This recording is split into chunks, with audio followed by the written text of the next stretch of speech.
ဒီနေ့ခေတ်မှာကလေးတွေရဲ့လုံခြုံရေးကအရင်ကထက်ပိုပြီးတော့ဂရုစိုက်ဖို့လိုအပ်လာပါတယ်ကလေးတွေကိုချစ်တာတခုတည်းနဲ့မလုံလောက်ပါဘူးဘေးအန္တရာယ်တွေကိုကြိုတင်တတိထားပြီးကာကွယ်ပေးနိုင်ဖို့လည်းအရေးကြီးပါတယ်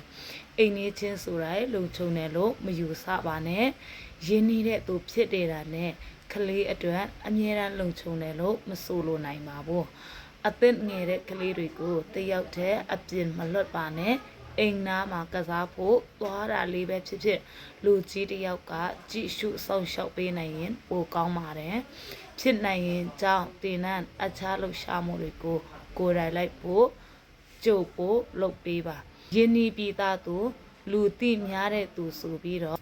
မျက်စိမိတ်ယုံကြည်မထားပါနဲ့ကလေးနဲ့ပတ်သက်လာရင်ယုံကြည်မှုရှိလာသလိုတတ်မှတ်ထားမှုလည်းရှိဖို့လိုပါတယ်နည်းနည်းလေးပါ9မိနစ်လောက်ပဲဆိုပြီးကလေးကိုတယောက်တည်းမလွတ်ပါနဲ့အန်ဒရယ်ဆိုတာအချိန်အများကြီးယူပြီးမှဖြစ်လာတာမဟုတ်ပါဘူးကလေးကိုကြောက်အောင်မလုပ်ပါနဲ့ဒါပေမဲ့တတိရှိအောင်သင်ပေးပါမတိတဲ့သူနဲ့မလိုက်ဖို့အကူအညီလိုတဲ့အခါမှာဘသူကိုဆက်သွယ်ရမလဲအန်ဒရယ်ရှိရဲ့အခြေအနေမှာဘယ်လိုတုံ့ပြန်ရမလဲဆိုတာအသက်အရွယ်နဲ့ကိုက်ညီအောင်သင်ပေးရမယ်ကဘာကြီးကအရင်လိုလုံးဝမဟုတ်တော့အောင်ဒါကြောင့်ကြောက်ရွံ့ပြီးတော့နေထိုင်ဖို့မလိုပေမဲ့တတိရှိရှိကျူတင်ကာကွယ်ပေးနေတတ်ဖို့တော့လိုပါတယ်ကလေးတယောက်ရဲ့လုံခြုံရေးဟာမိဘတွေရဲ့အရေးကြီးဆုံးတာဝန်တွေထဲကတခုဖြစ်လာပါတယ်ချစ်လို့လွတ်ပေးရတဲ့အချိန်ရှိသလိုကာကွယ်ပေးဖို့လိုအပ်တဲ့အချိန်မှာလည်းအနီးကပ်ဆောင်ရှောက်ပေးပါကလေးတွေကကိုဘဝရဲ့အနာဂတ်တွေပါသူတို့ကလေးကိုကြောက်အောင်မလုပ်ပါနဲ့ဒါပေမဲ့တတိရှိအောင်သင်ပေးပါ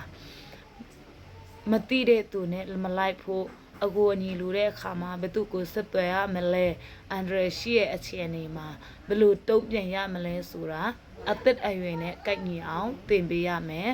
ကဘာကြီးကအရင်လိုလုံးဝမဟုတ်တော့အောင်ဒါကြောင့်ကြောက်ရွံ့ပြီးတော့နေထိုင်ဖို့မလိုပေမဲ့တတိရှိရှိကျူတင်ကာကွယ်ပေးနေတတ်ဖို့တော့လိုပါတယ်ကလေးတယောက်ရဲ့လုံခြုံရေးဟာမိဘတွေရဲ့အရေးကြီးဆုံးတာဝန်တွေထဲက